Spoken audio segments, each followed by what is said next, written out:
Estamos de volta e vamos fazer um giro pelas turmas do tribunal e conferir alguns julgamentos de destaque. A quarta turma reconheceu o direito à estabilidade acidentária de um auxiliar de produção de uma indústria de cimento. Ele teve lesões na coluna relacionadas às atividades em serviço. O auxiliar de produção relatou que foi dispensado dias depois de procurar atendimento de saúde na empresa. Após a demissão, um exame comprovou lesões na coluna vertebral, uma delas degenerativa, que se agrava com o passar do tempo. Segundo o trabalhador, o fato de ter carregado diariamente milhares de sacos de cimento foi um dos fatores que contribuíram para o surgimento das doenças. Ele pleiteou na justiça indenização por dano moral e material, além do direito à estabilidade de 1 ano no emprego após acidente de trabalho. O juízo de primeiro grau aceitou os pedidos. A decisão, no entanto, foi reformada pelo Tribunal Regional do Trabalho da 11ª Região, que abrange Amazonas e Roraima. O TRT entendeu que a garantia só é válida para empregados cuja doença ocupacional ou acidente de trabalho tenha como causa única o serviço desenvolvido. O profissional, então, recorreu ao Tribunal Superior do Trabalho. O relator do recurso na quarta turma, ministro Caputo Bastos, concluiu que, de acordo com o entendimento do TST, o nexo de concausalidade em que há mais de uma causa também dá direito à estabilidade provisória, desde que preenchidas as condições previstas no artigo 118 da lei que trata dos planos de benefícios da Previdência Social. Segundo a legislação, o segurado que sofreu o acidente do trabalho tem garantida, pelo prazo mínimo de 12 meses, a manutenção do seu contrato de trabalho na empresa, após a cessação do auxílio-doença acidentário, independentemente de percepção de auxílio-acidente. Os outros ministros da quarta turma acompanharam o voto do relator.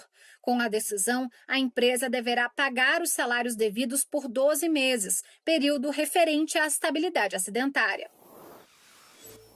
A quinta turma aumentou o valor da indenização a ser paga a uma empregada da JBS que desenvolveu lesões no ombro por esforço repetitivo. E quem traz os detalhes para a gente é a Luana Carvalho. Olá, Luana. Olá, Ana. A empregada trabalhava no setor de desossa. Após ser diagnosticada com diversas lesões no ombro, ela recorreu à justiça pedindo indenização. Em defesa, a JBS alegou que a doença teria sido desencadeada por fatores externos e atividades desenvolvidas pela profissional antes de ser admitida. Mas, segundo a perícia, as dores estão relacionadas aos movimentos repetitivos realizados durante os 3 anos em que ela exerceu a mesma função. A perícia constatou ainda a redução de 25% da capacidade da profissional para o trabalho. Em primeiro grau, a JBS foi condenada ao pagamento de R$ 5.000 como indenização à empregada, além de pensão correspondente a 25% da última remuneração, até a data em que ela completasse 70 anos. A empresa então entrou com recurso no Tribunal Regional do Trabalho da 24ª Região em Mato Grosso do Sul. No TRT, a sentença foi reformada. Para o regional, embora confirmadas as evidências do nexo entre a doença e as atividades, o valor da indenização estava em desacordo com os princípios da razoabilidade e da proporcionalidade, considerando o percentual de redução de capacidade de trabalho, a ausência de sequelas psíquicas e estéticas e a falta de prejuízo nas atividades da vida diária. Por isso, o TRT reduziu o valor da condenação para R$ 3.000. A empregada, então, entrou com um recurso no Tribunal Superior do Trabalho. O relator na quinta turma, ministro Breno Medeiros, observou que o valor indenizatório aplicado pelo TST em casos semelhantes é de cerca de R$ 20.000, acima do fixado pelo regional. Ao propor o aumento, ele destacou a capacidade econômico-financeira da empresa, além do fato de a JBS não ter comprovado a adoção de medidas de segurança efetivas que pudessem prevenir as lesões.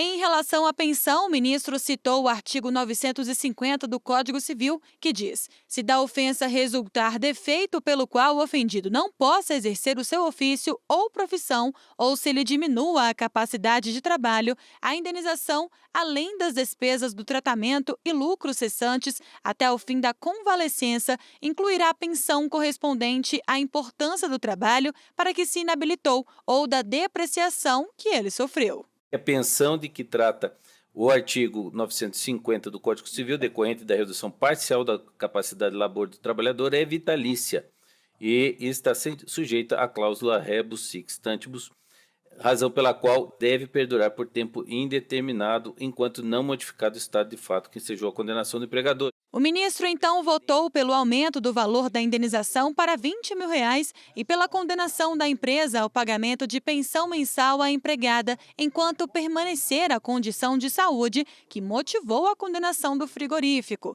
A decisão foi unânime. E vamos para o nosso último destaque. O laboratório Fleury, no Rio de Janeiro, não vai ter de pagar a uma bióloga diferenças salariais com base em tabela do Conselho Federal de Biologia. A decisão é da 8ª turma. No processo, a profissional defendeu que, de acordo com o Conselho Federal de Biologia, ela teria direito a honorários mínimos pelo exercício das atividades de bióloga, já que passou de técnica para responsável técnica em biologia em uma das unidades do Laboratório Fleury, no Rio de Janeiro. Com isso, pedia o pagamento das diferenças entre o adicional que recebia e os valores sugeridos pelo Conselho para profissionais autônomos. O Tribunal Regional do Trabalho da 1ª Região, no Rio de Janeiro, reformou a sentença que julgou improcedente o pedido da bióloga. Para o TRT, a empregada foi contratada para uma função que exige apenas nível médio ou técnico, mas desempenhava atividades de nível superior. Para isso, foi inscrita no Conselho Profissional, sem, contudo, ser promovida à função de bióloga. Como a empresa não tinha o cargo de biólogo, o TRT definiu como parâmetro os valores de referência estabelecidos pelo Conselho Federal de Biologia para prestadores de serviços autônomos. No Tribunal Superior do Trabalho, o entendimento sobre a forma de cálculo foi outro. Segundo a relatora do caso na 8ª turma, desembargadora convocada Tereza Asta, ficou demonstrado que a empregada havia exercido funções exclusivas e típicas do cargo de bióloga, para o qual não havia sido contratada. Ao condenar a reclamada a pagar à empregada reclamante valores estabelecidos pelo Conselho Federal de Biologia para os honorários do biólogo que atua como prestador de serviços autônomo, o Tribunal Regional violou o artigo 5º, inciso 2º da Constituição Federal. Ao propor uma tabela de referência sugerindo o valor mínimo da hora trabalhada, o Conselho Federal de Biologia se refere aos honorários do biólogo, que atua como prestador de serviços autônomos. Dessa forma, não há amparo legal para aplicar o mesmo critério aos salários da bióloga empregada, como a reclamante. Por unanimidade, a turma excluiu da condenação os valores constantes da tabela para autônomos do Conselho Federal de Biologia e fixou como parâmetro para o cálculo das diferenças salariais os valores estabelecidos por preceito normativo ou cláusula convencionada em relação ao salário de biólogo empregado.